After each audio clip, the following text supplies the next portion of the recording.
Tinig ang dating pangulo sa date, 'no?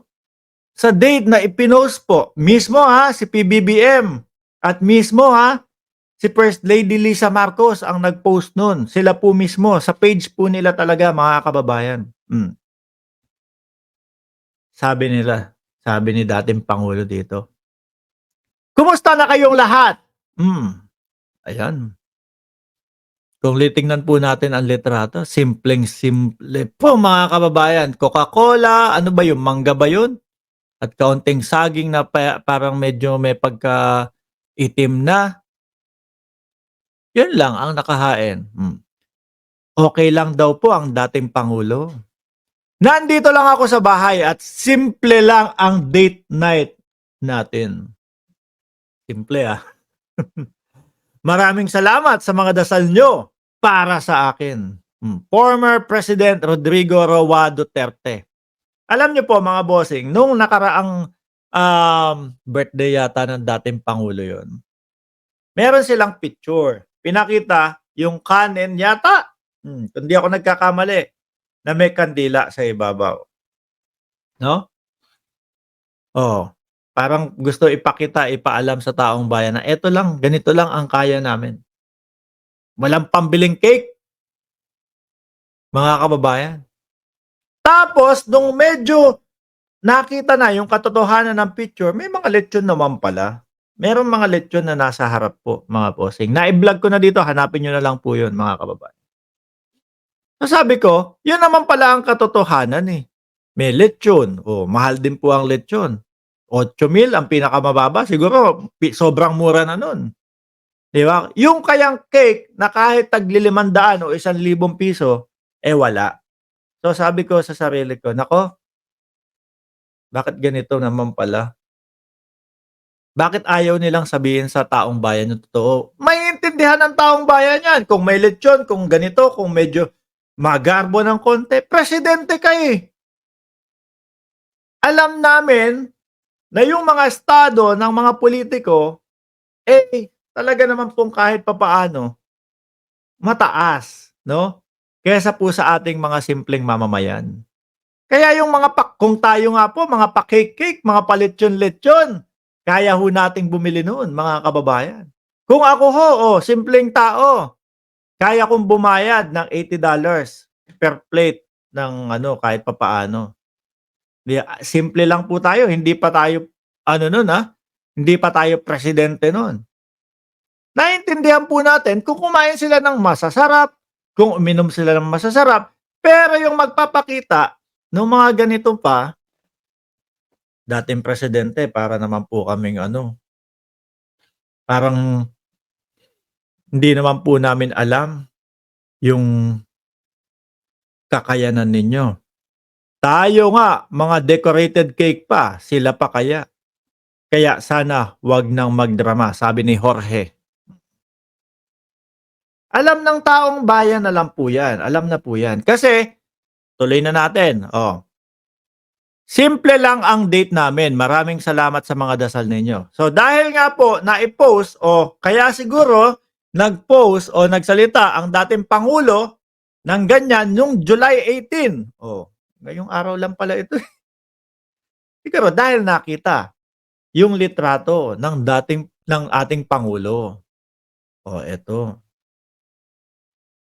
ayan, date night again, finally natupad. So ibig sabihin, nakakuha ng tiyempo para magawa ulit nila ito, mga kababayan. Bakit po ganito ang ang Pangulong Marcos? Bakit hindi na lang kasi itago 'yan? Bakit? Tao din 'yan. Kung tayo nga po, kung ano-ano pino-post natin sa social media natin, mga kababayan, 'di ba? My day nila 'yan, Ibig sabihin, masaya sila. Kaya mina-my day nila 'yan. Ipakita, walang problema. Ang mamamayang Pilipino matatalino po. Alam nila, mga kababayan, na ano, alam nila na kaya ng pangulo, kahit mga senador, kahit mga congressman, kahit po mga kapitan, kayang mag-date ng kahit papaano, may wine, may steak, may et cetera. Baka nakakalimutan niyo bago magpresidente si PBBM, eh, may panggastos na 'yan.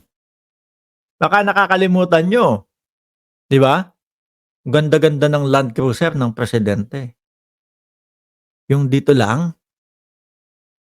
kaya yung banat ng dating ayan banat po 'yan mga kababayan. Simpleng parinig po 'yan, 'no. Ako, ganito lang ang kaya ko.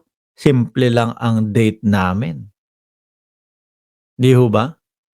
Alam ng taong bayan na kung ako kaya kong gumastos ng $100 $80 kasi yung CI, Cayman Island dollar is equivalent to yung 80 Cayman Island dollar is equivalent ng $100 po. So, kung kaya kong gumastos ng $100 kada plato, 'no, ng aking ano pa kaya po itong mga tao na ito? Ang sa atin magpakatotoo lang, which is yun yung ginagawa po ng pangulo, eto kami, eto yung totoo, bakit kailangan itago, bakit kailangan magpakita ng ano, tutong ba yun? Magpakita ng kanin, binaliktad, lagyan ng ano, take, walang pera.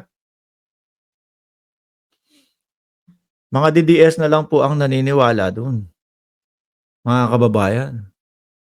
Tignan niyo nga po ang kalsada ng Pilipinas, sandamakmak na Land Cruiser ang nakikita ko diyan. Sandamakmak na mga naka-Fortuner ang nakikita po natin diyan, mga bossing. 'Di ba? Kaya yung sinasabi nila, wala na, lugmok na ang mamamayang Pilipino. Naku, nagkalat po ang ang mayayaman diyan. Sabi ni Jordan G, old-fashioned politics. Correct. Hindi na po gumagana 'yan. Hindi na po pinapaniwalaan yung mga ganyang banat po, 'no? Magpakatotoo ka, pakita mo, tapos ipakita mo yung iyong mga proyekto, ipakita mo yung totoong gawa mo para sa taong bayan. Kahit na magpakita ka pa nung mga sabihin mong kumain ka doon sa kainan ni Nusray. Sino ba si Nusray? Sumikat 'yun, Si Nusray, ano ba yung ano niya, do'n sa kainan ni Salt Bae na yung tomahawk, $1,000.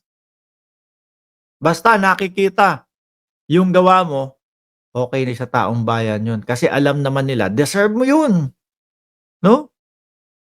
Grabe kayo, Etong alam niyo po mga bossing, etong mga date night na ito, yung ganito, hindi ko ine-expect na sa Pilipinas, magiging issue po, 'no? Hindi ko ine-expect na sa Pilipinas magiging issue po. Pero mga DDS po kasi 'yan, Hindi natin po sila masisisi. Anyway, um, asan na ba ako? Naku, panglima na pa pangilan na 'to?